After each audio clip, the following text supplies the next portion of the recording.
dulu gitu. Kalau apa ini coba aja dulu. Soal gagal mah soal belakangan, soal dalam langkah. Kemudian dalam menjalankan usaha harus banyak bersilaturahmi atau berkonsultasi pada memang yang sudah mengalami usaha. Perkenalkan, nama saya Toto, NPM 101217151, dan rekan saya Arkan Naufal dengan NPM 10121752 akan mewawancarai salah satu tempat kuliner yang ada di Cimahi.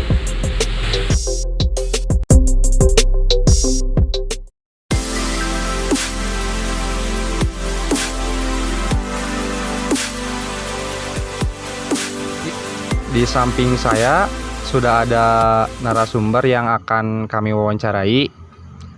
Kepada yang terhormat Bapak. Oke, nama saya Oman Nama ya. dari Cafe Kuaci, kuliner alam Cimahi. Di sini saya mempunyai beberapa pertanyaan bagi Bapak. Pertanyaan seputar usaha, wirausaha. Yang pertama, nama usahanya apa ya Pak?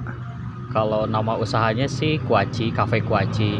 Kuaci itu kepanjangan dari kuliner alam Cimahi, di mana Cafe Kuaci ini memiliki konsep bahwa menyediakan untuk menu-menu khas dari Cimahi gitu.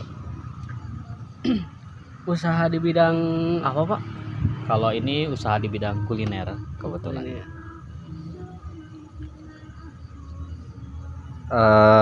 Kalau alamatnya sendiri di mana Pak? Untuk alamat lengkapnya di Jalan Kolonel Masturi nomor 157. Ini jatuhnya di RT 1 RW 13. Kelurahannya memang masuk Kelurahan Cipageran. Ini Cimahi Utara, jadi masih perbatasan Kota Cimahi dengan Kabupaten Bandung Barat untuk lokasi. Dan kapan Pak mulai berdirinya dan dari kapan merintisnya Pak? Oke, jadi awal mula Cafe Kuaci ini dimulai dari 2020. Pada saat itu memang awal mulanya konsepnya saya itu pengembangannya itu usaha pertanian. Cuman seiring waktu karena anggota kita ada juga komunitas-komunitas yang memang menginginkan untuk ada tempat ngopi dan lain sebagainya, maka dibentuklah Cafe Kuaci ini gitu. Dari awal mula itu 2020 di bulan Oktober untuk awal mula itu. Jadi Cafe Kuaci ini ya sudah hampir 1 tahun lebih lah untuk berdirinya. Nah, kalau boleh tahu juga ya Pak, berapa sih karyawan pada saat merintis, terus setelah berjalan seperti sekarang ini? Oke, awal mulanya sih memang ini dulu itu 1 karyawan. Cuman seiringnya berjalan, kemudian ada juga teman-teman komunitas silih berganti, kemudian ada juga konsumen-konsumen dari umum yang sudah kesini. Ya alhamdulillah dengan seiringnya berjalan sekarang sih sudah lebih daripada 4 orang untuk karyawan kita gitu dengan disiplin.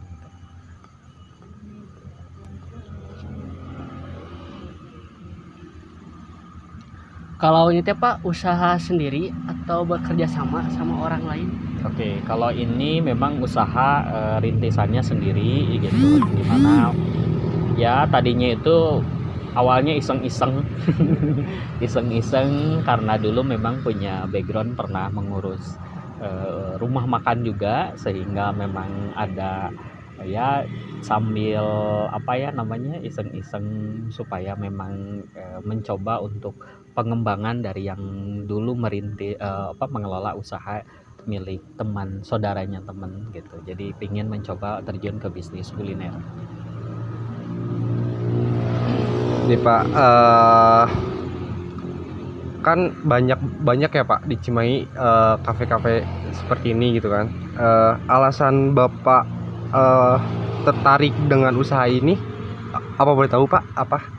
Oke, alasan tertarik dengan usaha kafe ini adalah satu, Jiwa saya memang jiwa yang penasaran.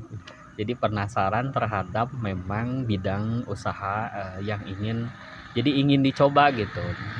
Selain itu juga memang ada bekal dari yang pertama pernah mengurus unit usaha yang saudara, sehingga pingin menambah bagaimana cara supaya diri sendiri juga mampu gitu untuk membuka unit usaha kuliner ini gitu. Terus dari karena di Cimahi juga sama gitu, dan sekarang ini memang kedai-kedai kopi shop, kemudian usaha-usaha kuliner kan sekarang lagi booming, sehingga terus dari segi permodalan juga tidak terlalu menyedot biaya. Kemudian dari segi manajemen juga ini kan tidak terlalu ribet untuk bisa dijalankan, sehingga memang ini adalah saatnya untuk bisa memulai. Dan dari kalangan baik muda maupun tua sebetulnya di usia industri kuliner itu bisa untuk dimulai gitu. Bisa untuk dicoba. Mungkin dari saya Pak, berapa modal kira-kira pas berawal kita berbuka gitu? Oke. Awalnya itu memang pertama itu disewa lahan. Sewa lahan ini kurang lebih memang karena di sini tuh memang tidak terlalu besar. Ya alhamdulillah dapat sewanya memang hasil dari negosiasi itu kurang lebih 20 juta untuk sewa lahannya saja. Untuk persiapan dan lain sebagainya ya memang kurang lebih 50 jutaan lah untuk usaha peralatan, bahan-bahan bangunan dan lain sebagainya. Kalau untuk bahannya sendiri, bahan dan peralatan untuk cafe shopnya ini mungkin hanya sekitaran 20 jutaan itu sudah bisa memulai, sehingga pada dasarnya kalau untuk modal segitu sih kalangan muda juga bisa untuk bisa memulai asal kerja sama bareng-bareng sehingga bisa memulai gitu. Ya Pak, terus kan pasti banyak lah anak-anak muda yang sering nongkrong, sering main kesini gitu. Kalau saya boleh tahu juga nih, waktu beroperasinya tuh dari jam berapa sampai jam berapa? Ini tuh kalau operasional itu dari jam 10 pagi sampai dengan jam 10 malam. Karena kenapa harus dari pagi? Memang ini persiapannya tadinya memang untuk yang menyambut makan siang. Karena ini memang jalurnya adalah jalur jalan provinsi, sehingga mungkin sangat dilalui oleh orang-orang yang hendak ke daerah Lembang dan lain. Dan ini juga kan salah satu jalan alternatif. Kemudian kalau memang tutup ini jam 10 malam. Biasanya kalau dari sore ataupun maghrib ke sana kan biasanya anak-anak muda itu juga senang nongkrong atau ngobrol, ngopi dan lain sebagainya gitu. Terus Pak, langkah apa saja yang dilakukan untuk menarik pelanggan gitu Pak? Oke, untuk menarik pelanggan itu yang pertama ini adalah memang awalnya itu banner kita salah satunya adalah promosi mungkin ya yang harus dilakukan. Kita tampilkan hal apa aja sih yang ada di sini. Kemudian setelah itu memang harus melibatkan media sosial, karena saat ini promosi yang hanya bagian dari mulut ke mulut itu kan belum ini. Tapi dengan media sosial, karena setiap orang saat ini itu hampir semuanya itu memegang gadget, baik itu dari usia muda maupun sampai usia tua gitu, sehingga informasi yang disampaikan itu akan jauh lebih cepat gitu. Selain itu juga yang ketiga adalah kita tergabung di komunitas-komunitas, karena terbukti pada saat COVID di mana ini setiap usaha itu banyak terjatuh, kemudian usaha itu banyak dibatasi. Dengan adanya komunitas kita bisa saling bekerja sama gitu untuk bisa tetap bertahan dan eksis. Kalau untuk harganya sendiri ya Pak, kan pasti ada kisaran harga ya. Kalau boleh tahu tuh harga yang paling mahalnya tuh berapa, sama harga yang paling rendahnya tuh berapa Pak? Kalau untuk harga paling rendah di sini tuh kan karena jangkauannya ini hanya dari menengah ya, menengah ke bawah gitu. Untuk harga gorengan sendiri ini hanya Rp1.000 untuk satu piece-nya. Berarti kan sangat standar ya untuk kalangan, karena segmen kita segmennya ya memang tidak terlalu wah gitu. Tapi juga ada juga yang harganya memang kisaran harga tertinggi itu hanya di 23.000, itu pun sudah paket makanan berat, dimana itu untuk konsumsi dan lain sebagainya. Ini kalau di sini harganya standar sih, harga merakyat pas di kantong gitu. Tapi kalau soal rasa insya Allah bintang 5 lah.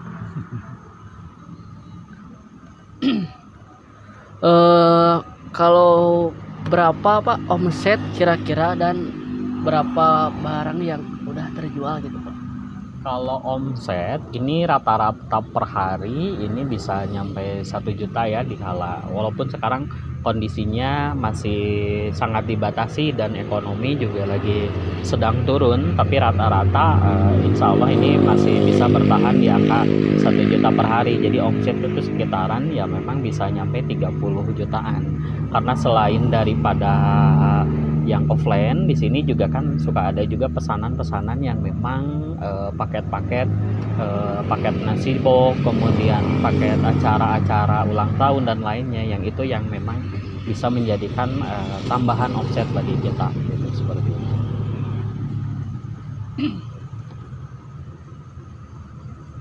Berapa persen keuntungan yang didapat untuk setiap barangnya Pak, dari setiap item-item yang Bapak jual?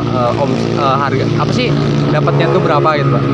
Oke, kalau untuk margin yang kita terapkan sih kurang lebih antara 25 sampai 40% untuk tiap item, karena kan beda-beda gitu. Ada yang memang kami satu itemnya hanya 25%, tapi ada juga di sektor lain atau di barang item lain itu 40%. Jadi tergantung dari kerumitan cara membuatnya gitu. Tapi rata-rata sih di sini ya 25 sampai 40% itu untuk margin yang kita terapkan pada item produk yang kita jual.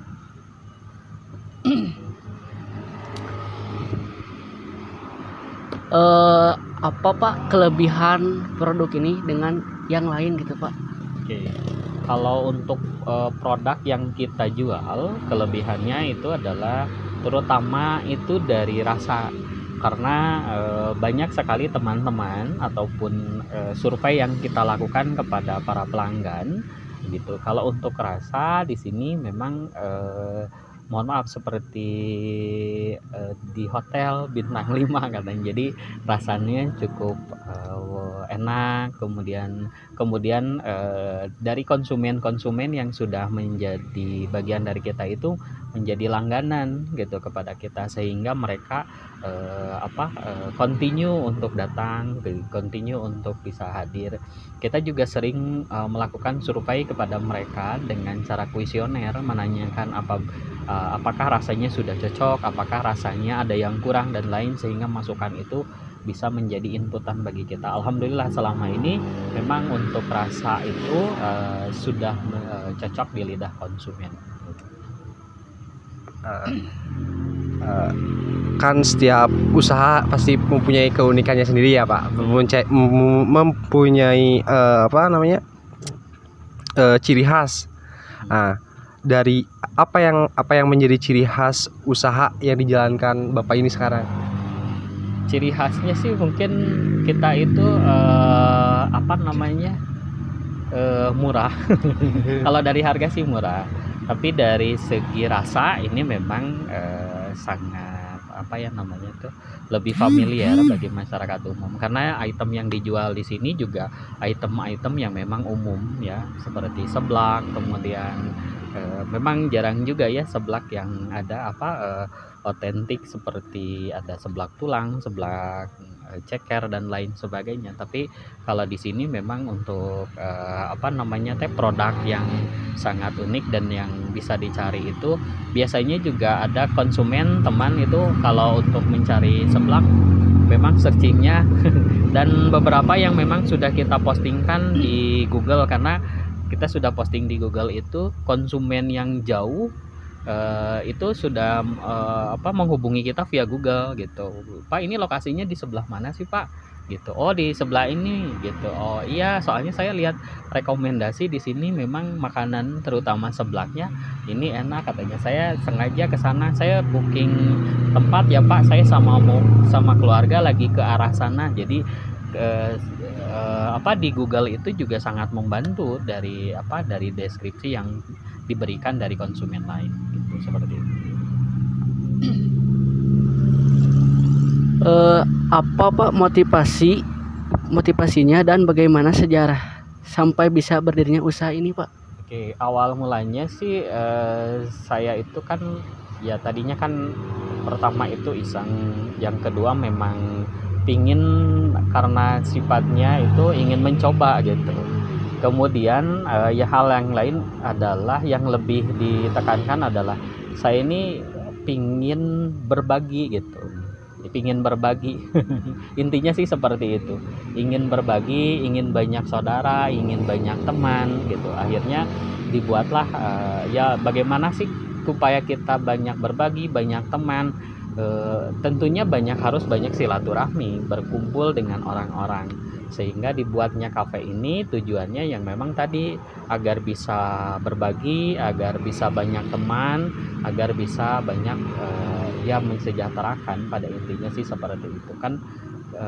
Terus sejarahnya memang awal mula karena saya sudah ada basic untuk mengelola di usaha lain di rumah makan gitu, kemudian pingin juga gitu mengembangkan gimana sih kemampuan sendiri dengan dari awal gitu, mulai dari lahannya itu berbentuk kebun, kemudian dirubah ini menjadi tempat kafe, itu pingin mencoba itu seperti apa sih tahapannya gitu, sehingga saya pingin bergelut gitu, sehingga kalau misalkan saya suatu saat membuat kafe yang lebih besar, berarti kan saya harus punya basic gitu, seperti itu. Terus ini adalah sebuah tantangan, karena dari awal itu gimana sih cara mengelola, memanage itu supaya memang bisa eksis meskipun banyak sekali kan dinamika, tantangan dan lain sebagainya.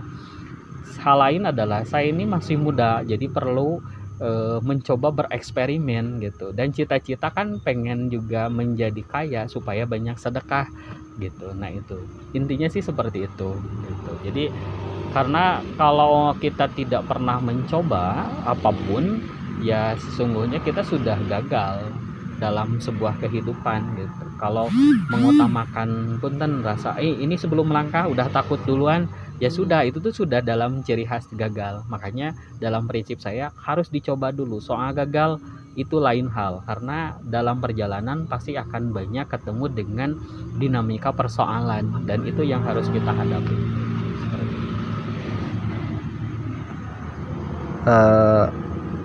Terus Pak, apa saja kendala yang dihadapi Bapak pada saat mendirikan ini?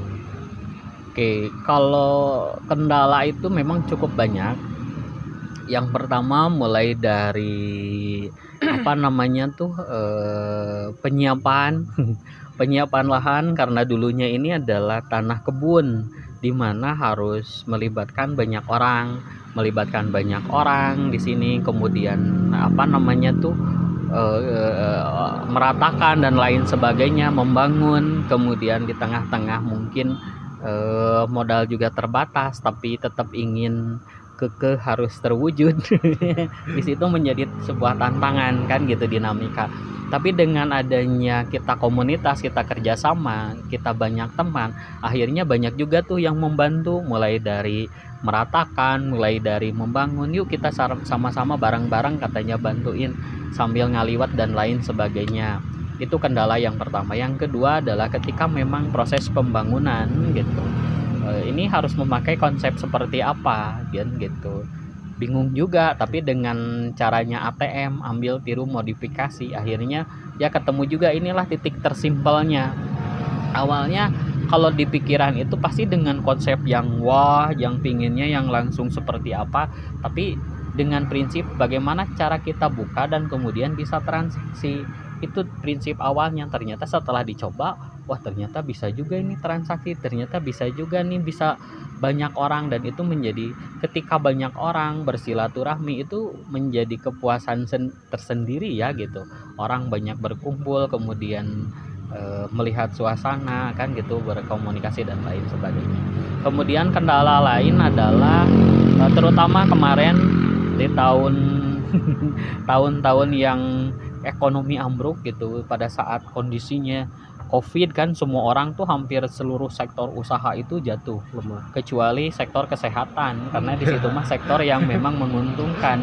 Tapi untuk segala sektor, karena selain daripada usaha kafe ini kan saya juga ada sektor lain, terutama bergerak di bidang jasa perparkiran, itu juga kena imbas sampai minus, sampai harus kalau bahasa ekonomi mah bail out ya, harus mensubsidi itu kurang lebih 120 juta kan gitu. Tapi itu tidak menjadi kendala bagi di sini gitu. Alhamdulillah justru dengan berjalan gitu. Kemudian hal lain kendalanya adalah sama ya gitu, SDM dan lain sebagainya. Tapi alhamdulillah seiring waktu juga itu bisa menjadi, karena di sini kan diterapkannya bukan hanya sekedar ini usaha, ini karyawan, tapi bagaimana ini dikonsep seperti keluarga kan gitu. Kita kalau memang mau maju ya bareng-bareng gitu. Kalau ini mencari jadi bagian, ya ini adalah bagian yang harus. Kemudian ditambah lagi dengan mungkin selain dari faktor ekonomi juga kan kadang cuaca ya cuaca angin yang sangat kencang, kemudian hujan yang lumayan, tapi itu tidak menjadi halangan yang berarti. Alhamdulillah dengan adanya konsumen yang setia ya, yang untuk datang ke sini gitu. Itu barangkali kendala-kendala yang memang terjadi, terutama sih kendala yang sangat berarti memang pandemi COVID yang memang yang sangat panjang.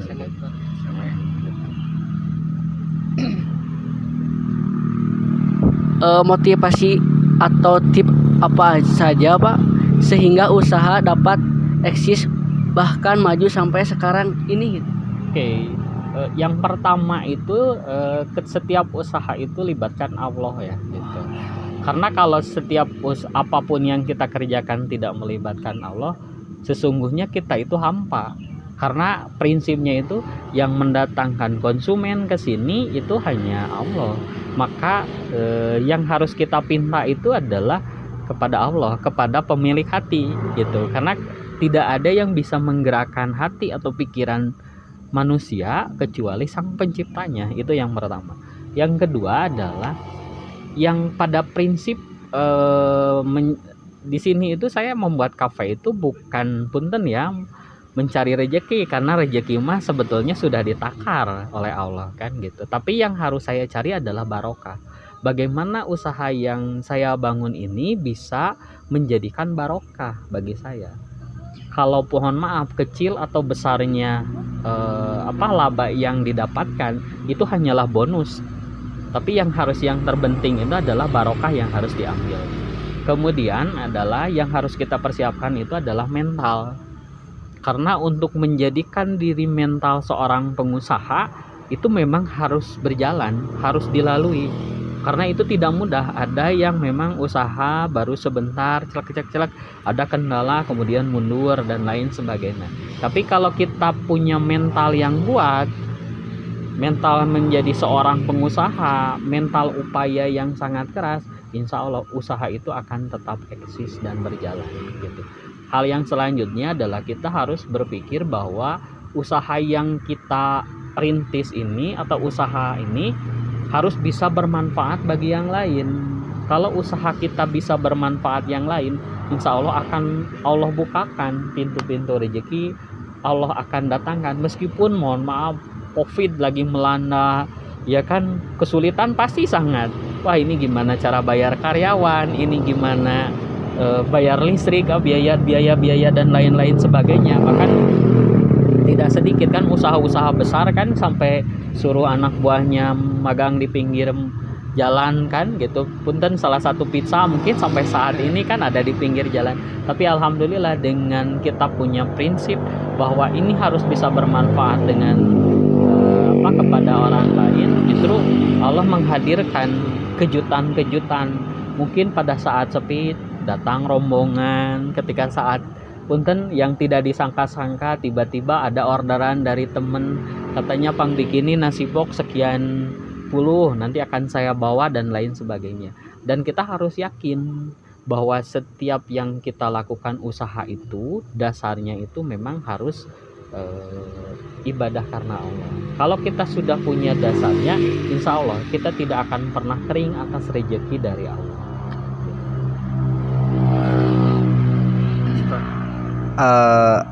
Apa aja nih yang Bapak bisa bagi tips-tips buat para calon-calon wirausahawan muda lah yang ingin merintis usahanya dari bawah?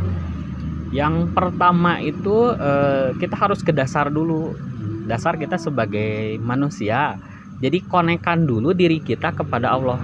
Itu yang pertama. Karena kita harus punya prinsip bahwa rezeki itu dari Allah. Kalau kita tidak punya prinsip bahwa rezeki itu dari Allah, maka sebetulnya mah itu tuh sudah diambang kesombongan gitu. Nanti rezeki itu dicari, bukan dijemput gitu. Ya saya mengutip dari A'agim ya. Itu yang pertama. Yang kedua adalah kita harus betul-betul siapkan mental. Jadi mental pengusaha itu harus sudah disiapkan, terutama siap untung, siap rugi gitu. Jadi kalau kita tidak mempunyai mental ataupun gitu, kita kan ada dua ya, otak itu ada otak kanan, ada otak kiri.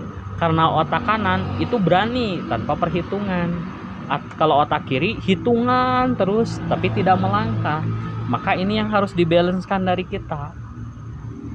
Otak ini punten ya gitu, dalam pengertian bahwa pemikiran kita itu harus dibalancekan. Jangan sampai kita itu sebelum melangkah mau memulai usaha sudah ngitung ruginya, sudah ngitung untungnya gitu. Padahal itu belum tentu terjadi kan gitu. Tapi kita sudah banyak hitungan, biasanya itu nggak jalan-jalan usaha itu, nggak berani-berani gitu. Sama kalau kita misalkan terlalu berani tapi tidak pernah ada perhitungan, ya itu juga banyak kejeblosan biasanya. Nah, jadi apa yang harus kita lakukan? Ya kita balancekan antara otak kanan dan otak kiri sehingga dalam hal ingin memulai usaha itu bisa dimulai. Terus jangan takut untuk mencoba. Saya mah cenah mau mencoba teh dari ASEAN rugi, ASEAN ini, padahal enggak juga ya. Kalau dari historis kan banyak sekali kan gitu. Historis seperti punten ada yang cafe house. Itu kan awalnya hanya jualan konsep minuman. Dia juga seorang mahasiswa kan gitu. Tapi dengan kalau nggak salah dia mahasiswa semester 3 gitu. Dia memulai karena tekadnya kuat, keinginannya kuat. Dia memulai meskipun dilarang oleh orang tuanya, dia bisa. Kemudian hal yang lain adalah harus bisa berinovasi. Karena di industri kuliner ini memang tidak boleh menonton. Seperti punten ada fase-fase 3 bulan. Ini lakunya ini lakunya ini. Maka apa sih yang sekarang yang lagi hits? Maka kita harus berinovasi dan memunculkan gitu. Terus hal yang selanjutnya adalah harus sering jalin komunikasi terutama dengan komunitas-komunitas. Karena kadang seperti ini, kita sudah konsep itu bagus, bangunan itu bagus, cuman berjalan 3 bulan kemudian nggak ada pelanggan, tutup. Biasanya itu salah satunya itu karena dia tidak banyak mengenal orang, atau bahasa lain itu networking, tidak banyak mengenal komunitas. Taruhlah komunitas ini. Jadi kalau mau bergaul, banyakin bergaulnya, sehingga kalau kita buka itu punten istilahnya buka kafe, saya buka kafe di sini, yang ini datang, yang ini datang, yang ini. Dengan adanya orang mungkin akan jadi memancing orang lain atau ya mungkin yang lewat bisa terpancing untuk kesini untuk bisa mencoba dan lain sebagainya. Itu sih yang motivasi ya gitu. Makanya hal-hal yang memang bisa. Terus hal yang lain adalah kalau selagi muda itu konsep itu cukup satu, tapi action yang harus banyak. Jangan sampai punten ya, konsepnya banyak, actionnya sedikit gitu. Nah itu yang harus ini. kalau mau gagal coba aja dulu gitu. Kalau apa ini coba aja dulu. Soal gagal mah soal belakangan, soal dalam langkah. Kemudian dalam menjalankan usaha harus banyak bersilaturahmi atau berkonsultasi pada memang yang sudah mengalami usaha, sehingga aspek-aspek yang akan menjadi gagal itu sudah akan tercegah duluan. Itu mungkin yang bisa disampaikan. Baik, pertanyaannya sudah selesai, dan ini maaf nih Pak jadi ngerepotin Pak. Saya akan menutup wawancara ini, dan teman saya akan menutupnya. Untuk Bapak terima kasih banyak telah meluangkan waktu. Mungkin ini sesuatu ilmu yang luar biasa untuk pemuda mahasiswa Pak, untuk generasi ke depan gitu Pak. Mudah-mudahan insya Allah bermanfaat untuk kedepannya gitu Pak. Saya terima kasih banyak untuk Bapak.